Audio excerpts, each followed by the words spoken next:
আমরা একটা কোটা সম্পর্কে শুনেছিলাম যে ধরো এডুকেশনাল ব্যাকগ্রাউন্ডে অনেকে কোটা প্রথা ব্যবহার করে অনেক কিছু পেয়েছে, মিডিয়াতে এরকম একটা কোটা ব্যবহার করে তুমি এসেছো, তোমার খালামণির কোটা ব্যবহার করে। এটা আমার কথা না, এটা আমাদের খুব জনপ্রিয় একজন কন্টেন্ট ক্রিয়েটর, তোমার মতোই বাচ্চা একজন কন্টেন্ট ক্রিয়েটর, দিশামণি, সবাই চিনে। তার মা একটা স্ট্যাটাস দিয়েছিল তোমাকে নিয়ে এরকম কিছু একটা।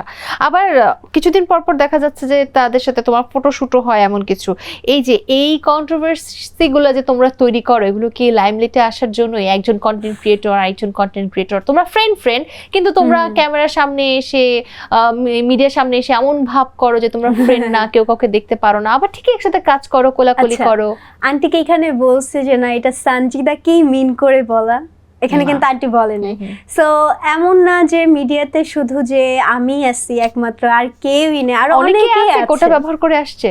না আমি কোটা ব্যবহার করে আসছি মিনিং টু সে বুঝাইছি আমি আমার খালামুনি ঋষি উঠা আসছি, ক্রেডিট খালামুনি